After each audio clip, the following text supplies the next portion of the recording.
Good afternoon, everybody, and welcome. I'm Joe Guglielmo, Dean of the UCSF School of Pharmacy. And for those of you who've been participants, I'm going to remind you of the usual tips before we begin. The audio and video will be automatically muted. Only panelists can unmute themselves.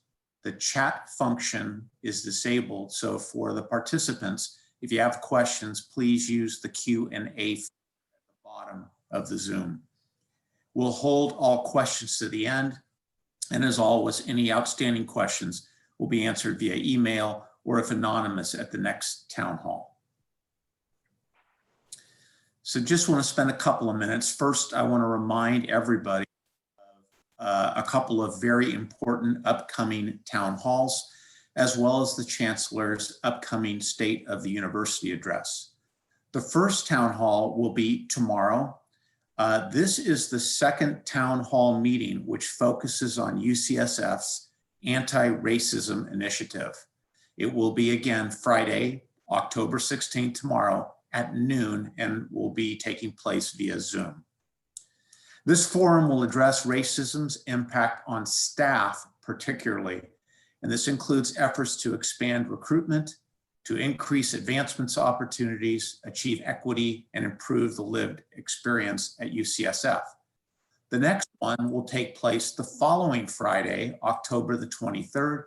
This will be one focusing on COVID-19 again, and both Desi Kotis, who is our relatively new Chief Pharmacy Executive for UCSF Health, and our Department of Clinical Pharmacy Chair, Lisa Kroon, will be among the presenters, and their roles will be to specifically speak to pharmacist and learner roles associated with the pandemic.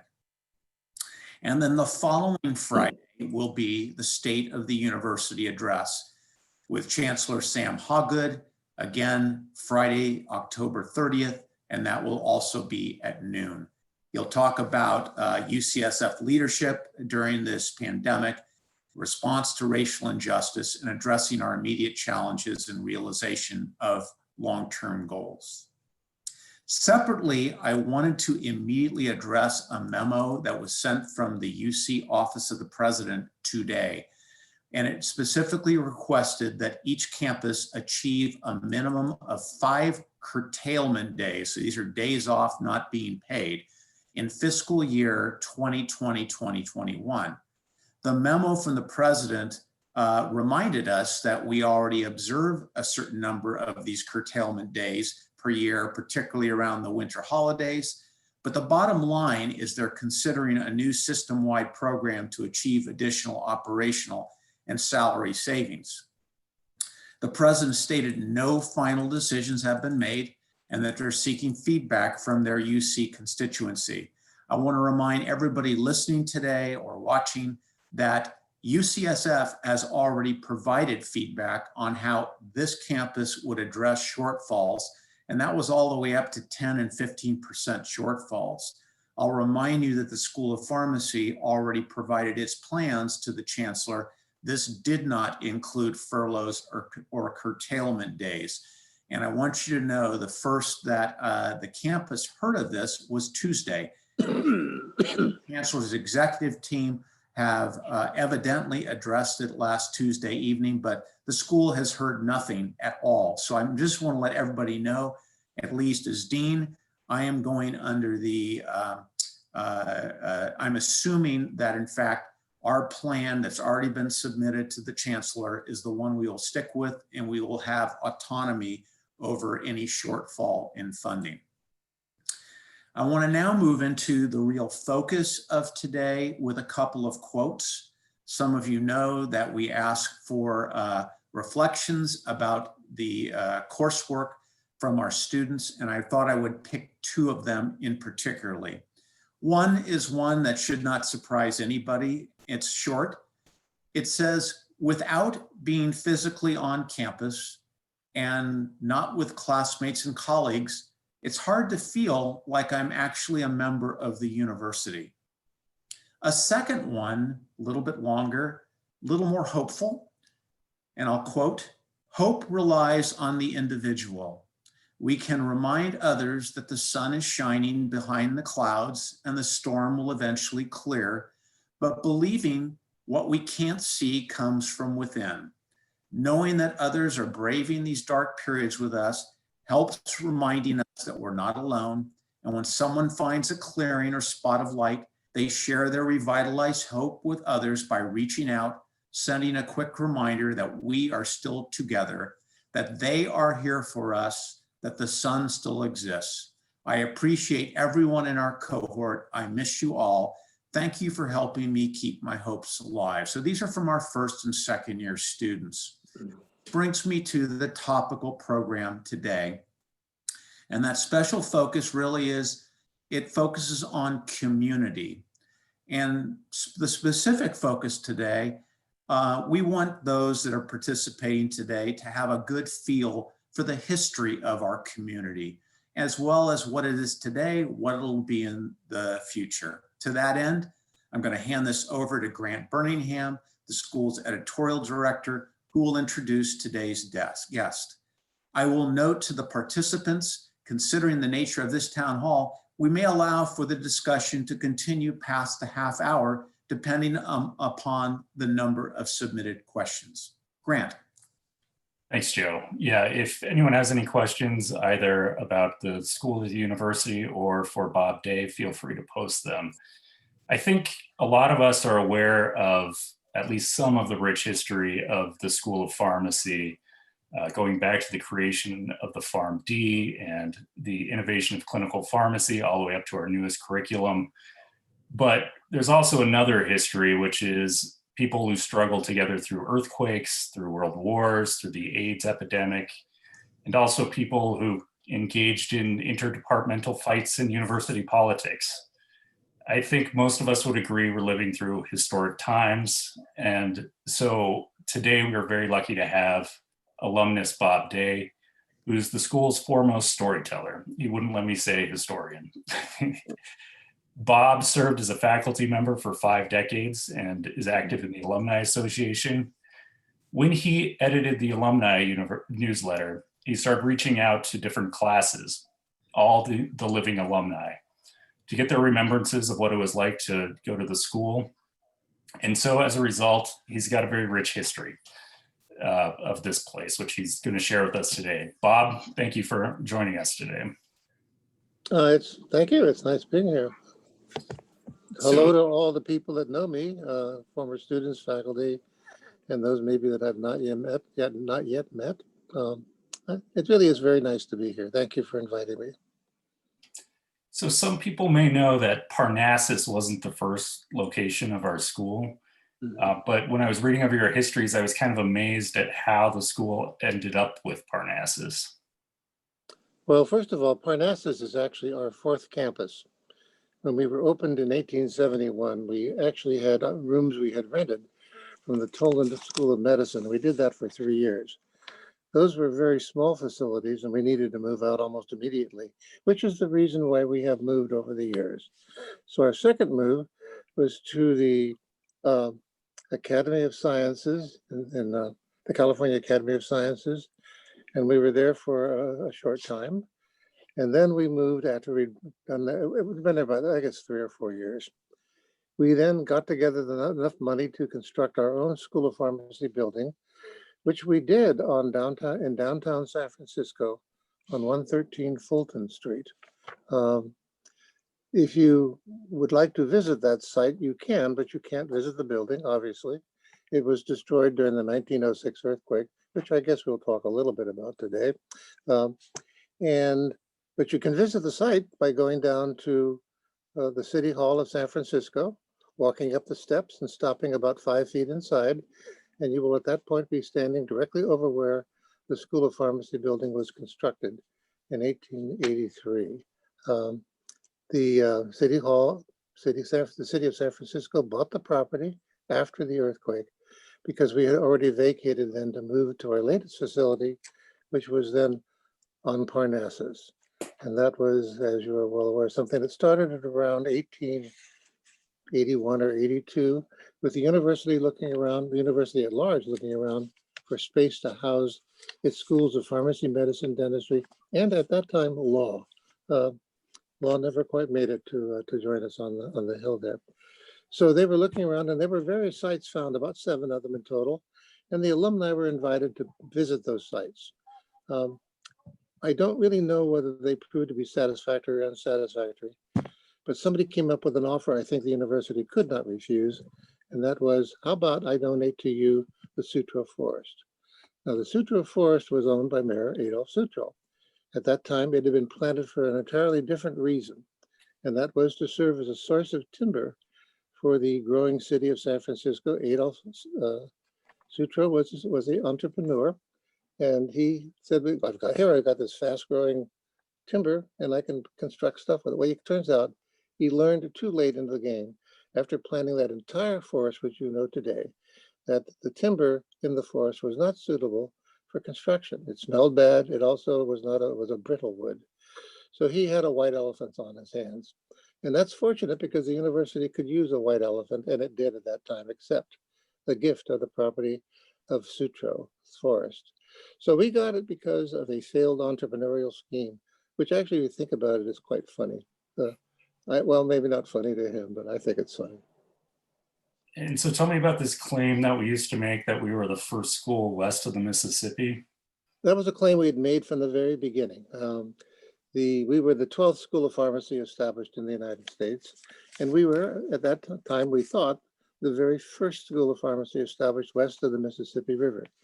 But there were people out there who were better at geography than we were, although ours was precision geography and theirs was being picky. Turns out that after we'd made that claim for close to 100 years, the dean of the St. Louis College of Pharmacy wrote us a letter, and actually he was a little bit pissed off and said, hey, you guys, I want you to know our college is older than your college, and we're built like 160 feet this side of the west bank of the Mississippi River.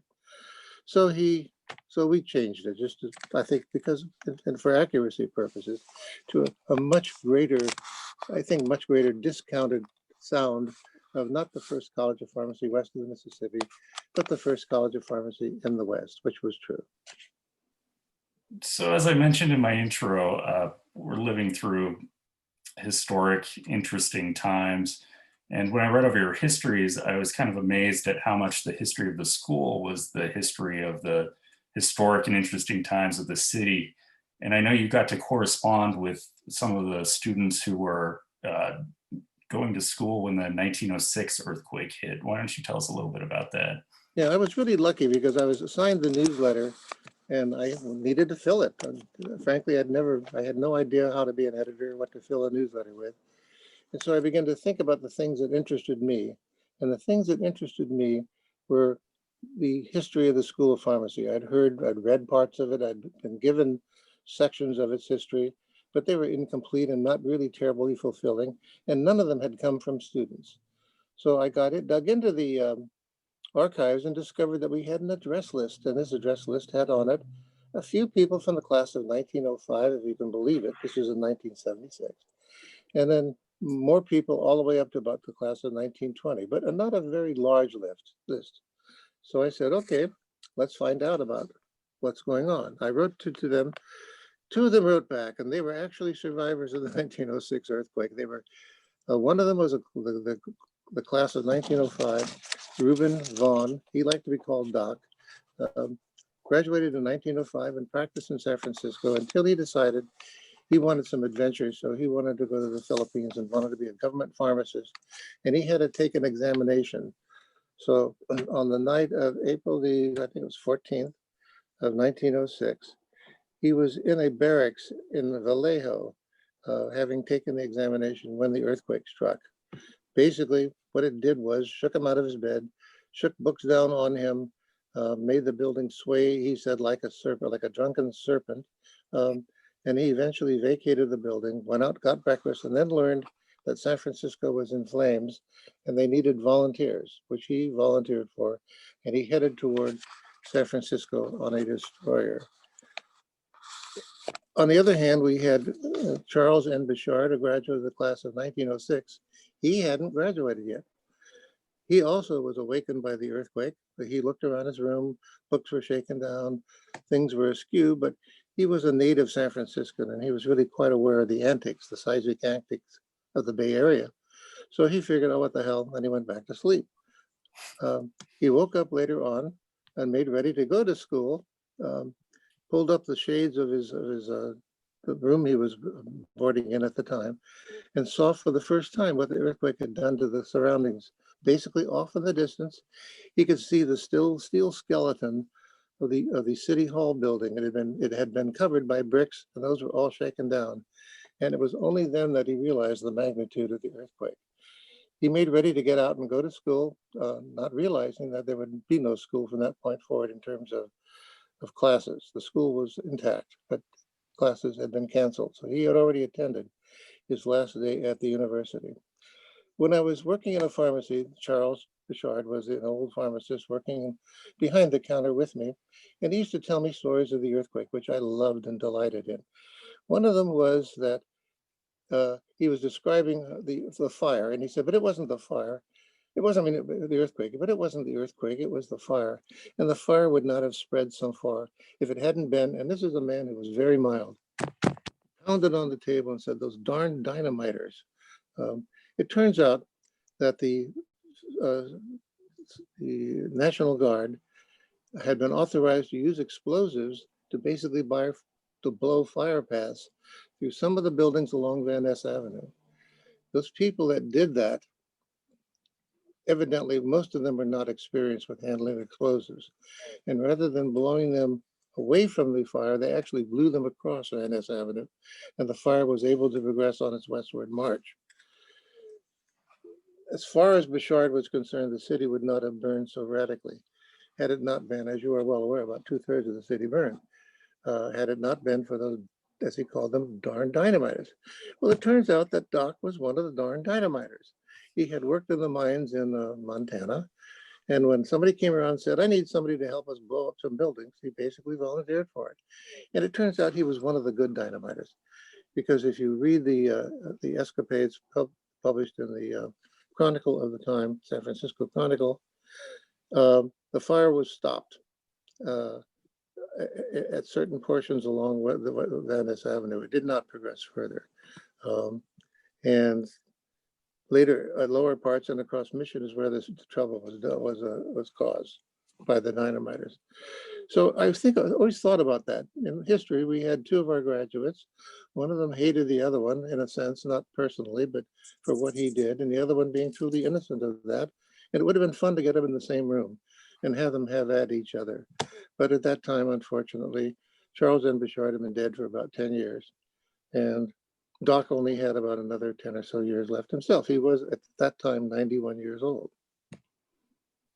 Another generational moment which shows up in the remembrances that you collected was the World Wars. Why don't you talk briefly about what pharmacy students did during World War I and World War II? Well, first of all, as you're well aware, if you were a health practitioner, in many cases, you would be a commissioned officer. But for some reason, pharmacists didn't qualify for that. So if they were drafted or if they went in and they went into the pharmacy corps, they were generally not commissioned unless they were females. And then they went into the WACs or the WAFs or whatever they were. So if you went into the service, you were likely to be working in a pharmacy, but you would be a Yosin's maid or a bosun's maid or a sergeant working as a staff sergeant in a hospital somewhere in the United States, of which a lot of our graduates did. I shouldn't say they were graduates. They were basically, yes, they were graduates at the time, but they were given a special permission to graduate late, and I'll tell that story in a moment. But they went into ordinary services in hospital pharmacies and in dispensaries, and by and large, high percentages of them. I'm guessing that probably close to 100% of the males in the classes of 1941, 42 went into the service, were drafted, either that or volunteered for it. And those that didn't become pharmacists became pilots, combat troops, Marines, and they all of themselves, when I wrote to them, shared some of those experiences with me, which were too immense to recount now. So yeah, I think that's pretty much what I wanted to say about that. So it's sort of the opposite side of these epic historical moments were these kind of small human moments you collected. And there was one which jumped out at me, which was a fight over space, which I think probably most of our faculty would relate to now. Why don't you tell us that story about the fight between the School of Pharmacy and the School of Dentistry?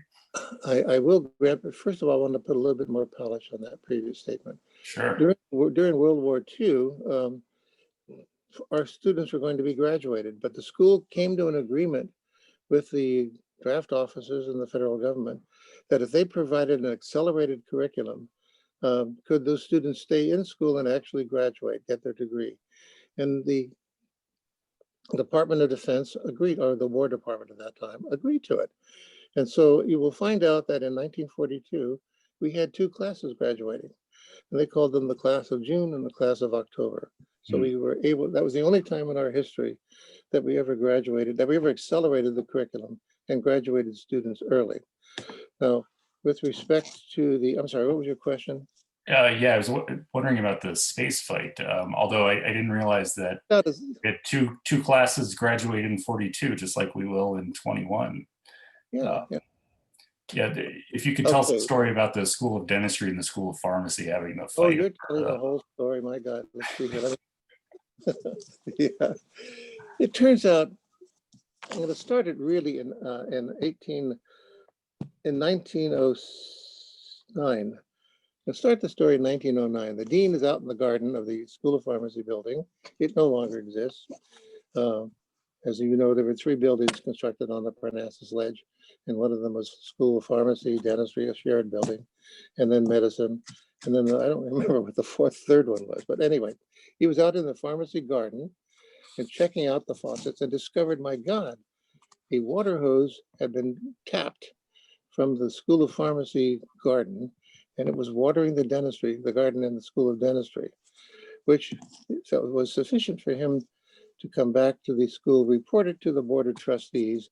They wrote it up in the minutes of the time, and they had the faucet capped and a bill sent to the School of Dentistry for the water that it had purloined. Now you might say, God, what was the deal there? That was just a faucet. But it was truly revealing an underlying irritation that went back a couple of years earlier, and it was related to, I think, probably a sense of getting even any way they could, damn it, and a faucet might be it. And what happened is the dean of the School of Dentistry decided that they needed more space. Another one of those funny phone calls, needed more space, and talked to the president of the university with it. Dean Serby, our dean at the time, was meeting with the president about a week later, and the president said very casually, hey, do you have some extra space that we can give to the School of Dentistry? And Dean Serby was like any dean even today, cautious. He said, well, yeah, maybe a small room.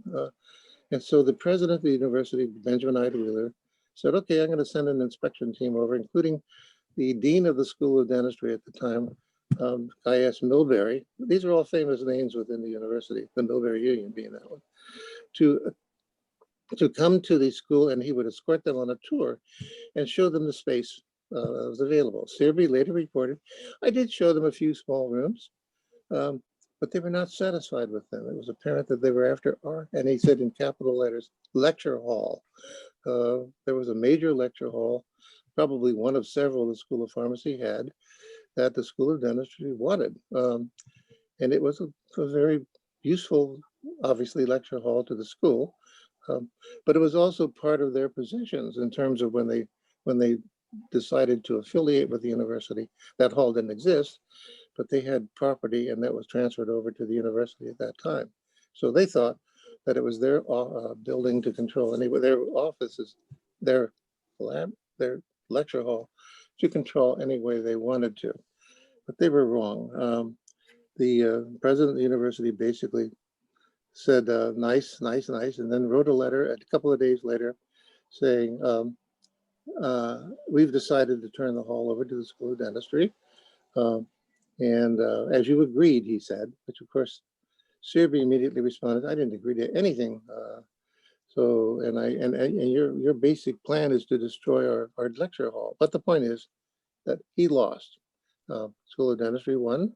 And there was a sort of smoldering resentment there for years about that room, which surfaced over a tiny little faucet in the School of Pharmacy garden. That really wasn't the end of it. There is a later report in the minutes of the Board of Trustees that the dean also did a second inspection to check and make certain that none of the gas lines were connected to the School of Dentistry as well. And he reported back that they weren't. So that was where that thing stood. A cap faucet. I have no idea what the School of Dentistry did for water for its garden. So I think a lot of people on this call were probably involved in our most recent pharmacy revolution, which was our new curriculum. But as your career shows and as your history shows, this is just one of several reinventions at the UCSF School of Pharmacy. The School of Pharmacy curriculum has been, almost from the day it was initially conceived by our founders, as a kind of like a living curriculum, never quite settled down. They were always in search of something else. And that something else they couldn't quite put their finger on for the first century or so. So they tried several experiments. The first experiment was, and these were all incidentally failed experiments, but they turned out to be very fortunate for the school, was to increase its science load. A student who went to School of Pharmacy across the nation generally did not get much science, or hardly any. We were one of the first, and it appears in the minutes of our faculty, to decide that we wanted to make our school outstanding in the sciences for its students. And so therefore, as a result of that, chemistry and a lot of eventually organic chemistry and eventually advanced organic chemistry beyond that were established within the curriculum. But the overall goal was to prepare the pharmacists to do something, but they weren't certain yet of what that was. There was a holy grail out there. Wow, wouldn't it be great to make the pharmacist a fantastic drug advisor to the physician? That was so vague and so inconsistent that everybody had an idea that's what the pharmacist should be doing. Nobody had an idea of how to do it. So we went through several other experiments, which along the line transferred to a drug product formulation curriculum. I was trained into that. When I graduated, I knew everything to tell you about how a drug or cosmetic or etc. pharmacy product was made. I could tell you its chemistry. I could compare it to 16 or 17 other chemicals. And it was a time of Me Too drugs when everybody was manufacturing lots of drugs that were just slightly little different things, a little change in a methyl group sticking off of into space that made it a different drug. The Me Too drugs was a big problem.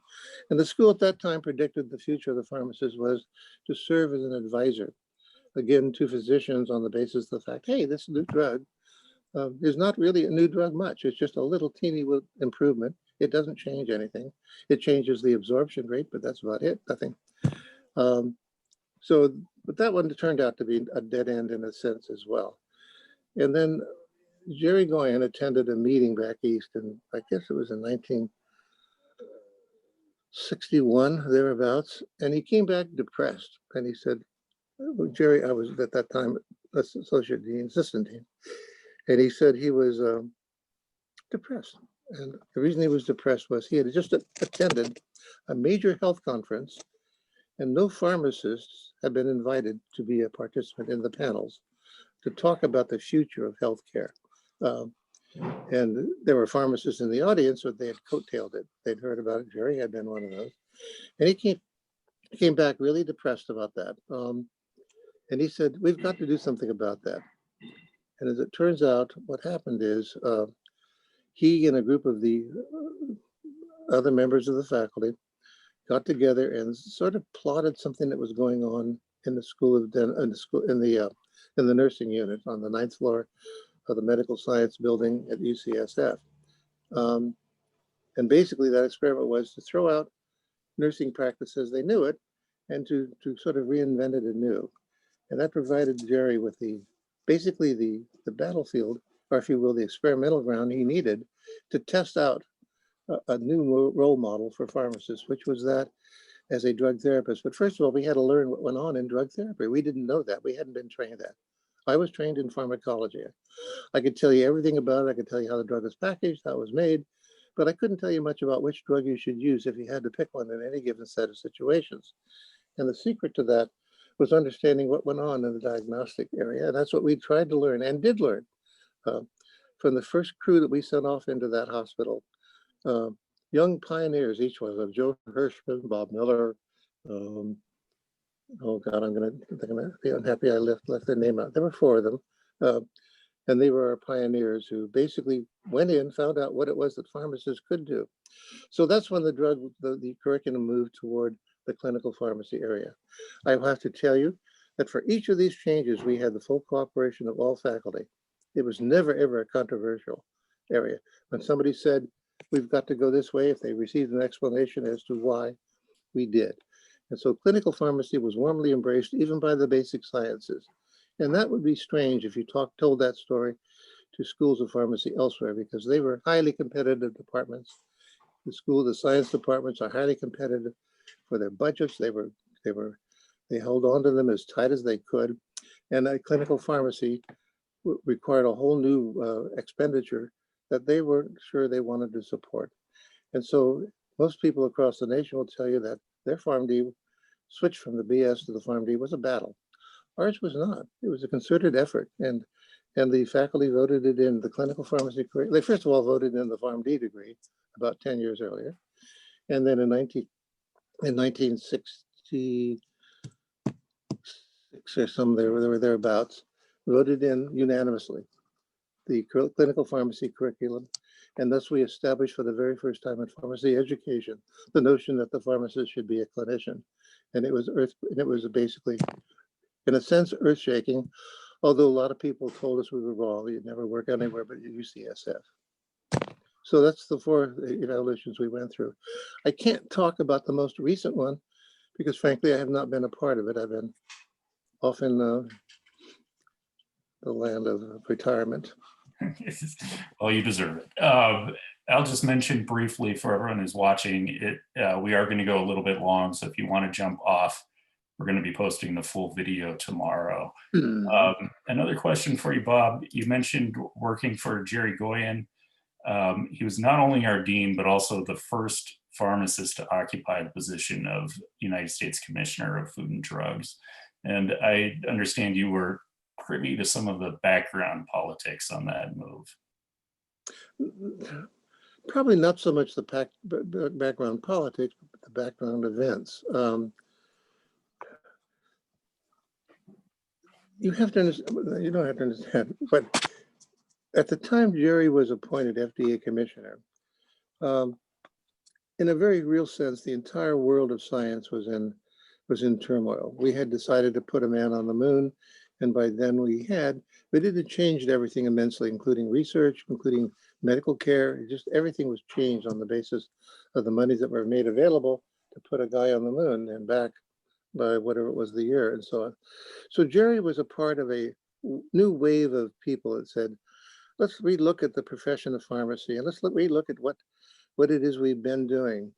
Up to that point in time, pharmacists were filling prescriptions, not advising physicians much. They were doing it, but not much, and doing it at a level that was quite different from that which in less than 10 years later, all pharmacists would be capable of. The other side of that coin was that they were, let's see, I'm losing my train of thought. Pharmacists were, see, now you're seeing Bob Day, the senile guy. Okay, maybe you can help me. Can you remind me? We're talking about Jerry Goyen and how he ended up. Okay, Jerry Goyen. Okay. On the other side of it, Jerry became what was known as a patient advocate, even then, meaning he decided that the patient should be at the center of healthcare and should be a part of the decision process, not just a person who received healthcare, but should actually participate in it, which is the way you and I experience medicine and healthcare today. But at that time, medicine was generally kept secret. I, as a patient, went to a physician. I had a problem. I discussed it with him. he prescribed something for me, and I would get very little, if any, information on what the drug was, how it should be properly dosed, or what side effects to look out for, etc. So the notion was in those days that the less the patient knows, the less they'll develop the side effects and the side effects of the drug, etc. I am simplifying now, but that basically was much the way it was. So the basic situation then was patients were in the not know. They were kept in the dark purposely, because they just couldn't handle it if they had the information in their hands. Jerry had not believed that. Jerry, in fact, felt that it was, if anything, a detriment to their health, that they should be an active participant. They should say, hey, that sounds okay. Let's not do this. Let's do that. He never saw that as totally true to that vision, but that's basically what he was talking about. So that put him in conflict with a lot of traditional people in medicine, in the pharmaceutical industry. And he received letters and he received complaints. The chancellor got a letter telling them to fire this guy because he's talking heresy. He was talking about patients, what he called the patient's right to know, which is the way it is today, incidentally. So he was ahead of his time. That put him on notice from certain people that this was a guy to contend with. On the other hand, the President of the United States had decided it was time to take the mop to our agencies, federal agencies, and wipe them clean of the dust of centuries of stasis and centuries of old-fashioned ideas about whatever it was. And he decided that one of the things he would do would be to basically reinvent or have people reinvent the agencies in which they were in charge. And he heard about Jerry Goyen, at least through his, I shouldn't say he heard about it, but his aides, etc., heard about Jerry Goyen. So this thing that Jerry was doing put him in the forefront. And because of that, one day, and I forget what day or year it was, he received a phone call from the Department of Health, Education, and Welfare, telling him that he was one of 9 finalists for the position of FDA commissioner. Now that didn't happen bolt out of the blue. Jerry, by that time, had become a force to contend with in pharmacy education circles and in pharmaceutical sciences as well. So it wasn't as though it was a bolt that struck him on the way to Damascus. It did come as quite a surprise, but anyway, so that was when he first learned that he was being considered for that position. And he obviously. We are going to cut off here in about 6 minutes, and I want to grab a couple questions for you. Bob, this one's from David Adler. Historically, how did the Golden Gate Park drug experiences in the summer of '67 and '68 impact the School of Pharmacy? Oh, well, David's in a better position to tell. Hello, David. David's in a better position to tell that story than I am. David was one of the activist students who said, hey, Bob, came into my office and said, there's this thing called the Haight-Ashbury Clinic, and we should be getting involved in it. Excuse me. And so we did. And as you're well aware, and as David is well aware, I've forgotten some of the details. Excuse me. But we had a crew of volunteer pharmacy students working down in the Haight-Ashbury Clinic to revitalize it, to reorganize it, and to do other such things as that. At that same time, these very same group of students, David, Luann Dodini, 5 or 6 others, maybe more, decided that drug education was important, and that the reason that people were taking these drugs was they didn't understand. This was the psychedelic age. That if they were going to take them, they should understand how to take them safely, and hopefully not take them at all if they were the drugs that were going to cause them some problems. So they began to organize speaking groups that went out to the various schools, grammar schools, high schools, etc., giving a talk, not so much about don't do this, don't do that, it's nasty, but if you're going to do it carefully or whatever. It wasn't quite that cautious, but anyway, so they went out and gave these talks. On that basis, they were awarded a national award from the American Pharmacists Association, an award that was ordinarily given only to associations. I forget what it was called, but it was a national award recognizing education.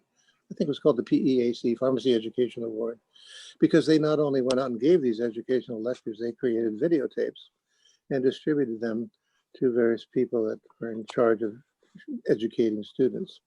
So it was quite an activistic group. And David, thank you for asking the question. I don't ordinarily think about those days, but but that was an important time. This one's from Luke. So, if you woke up tomorrow as a 20-year-old man in your first year of pharmacy school, knowing all the history you know now, what would you do with your time and with your career? It's an easy one. Nothing. Well, look, Luke, hi, Luke. I don't have any great directions to give you there because I would do things just as I did. My life turned out for me to be so wonderful, so rich, so full. And it was fulfilled by people like you, by the school, by my fellow faculty, and by the history of the school, which, as I said before, is so rich and so vibrant. And I'm not doing a good job of telling you all about it because there are thousands of stories like the ones I've told you. Hopefully wouldn't take quite as long. That would certainly, if you didn't know it before, give you a boost of some pride in that thing that you have became part of when you went here, and furthermore, when you graduated from here. So Luke, sorry, no great thing I would have accomplished any differently. This one's from Marion. I graduated in 1954. What was the last year the old pharmacy dental building was in use? What was the last year of the what? The old pharmacy dental building. I don't exactly know. I do know that we had some lectures in there and suffered an earthquake in there in 1950 some odd. It was torn down to make way for what was known as the HSE and HSW buildings on campus. It was slated to go. It was always going to go, but it was an interim sort of like halfway house. And we had classes in that various offices of that building, various laboratories and offices of that building. But the precise year, I don't remember. It was gone. It was there when I was there, and I was there from 1958 to 60. So I think it as a student. So 1955 to 58. So I think it was torn down shortly after I became a member of the faculty, but I'm not really certain of that. Okay, and maybe just one more. This one's from James Colbert. Dr. Day, it's my understanding that Dr. Bob Gibson was the first African-American dean appointed to the School of Pharmacy. How was it decided to have him be part of the school's leadership? To the first African-American, what did he say? I'm sorry. African-American dean appointed to the school. Dean's title. Yeah, okay. Yeah. Yeah, he was. Bob, well, I mean, how do you explain Bob? Bob was always a phenomenon. From the time I first met him and even before, he had chosen pharmacy later in his life. He not really late, but he had been a chemist before and had done that a couple of years and said, I don't like this.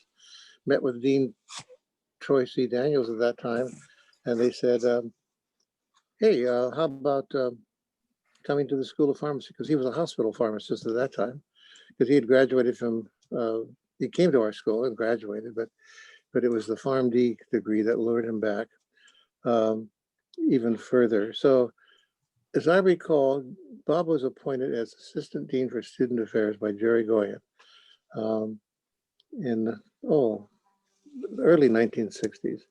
And his task at that time was to basically help us integrate as much more possible the curriculum. We were almost white and to some extent slightly Asian school at the time, or African-American population was very low. And he was given the task of trying to equalize the numbers. Bob did not only that, but he did it nationally. And he changed the way that schools of pharmacy recruited students. And there are thousands and thousands of minority students out there who do not know that they owe a debt of gratitude to Bob, who set off on an endless mission to convince the schools of pharmacy through the American Association of Colleges of Pharmacy and other groups to increase the recruitment of African Americans, Latinos, Chinese, although that was never a real problem for us, and of any other minority. And Bob was in charge of that for years, but appointed because he was the obvious guy. He liked students, they liked him. And when it came time to find somebody to take up this task, Bob was the obvious person for that. Okay, Bob, I think we've got to leave it there. Thank you so much for sharing some of your time at the School of Pharmacy and your passion for the history of pharmacy. And just a reminder, if anyone has any questions for Joe, please post them in the Q&A and we will circle back to you and make sure that we get to them. Thank you again, Bob. You're welcome. Nice being here. So I think it's back to me. First of all, thank you, Bob. That was a remarkable interview, and I hope that we're going to repeat that experience in the future. You've reminded us how rich our history is and the community that the school has always had. And for those that were unaware of our rich past and community, I hope it gives confidence to the craziness of our community today that we will build on the strengths of yesterday to a better tomorrow. So thank you, Grant, for the interview. And for all of you, thank you for staying a little bit late with us. I'm sure you all, it was worth it to hear the great Bob Day. And with that, I'll say goodbye, stay well, and until next time, good night.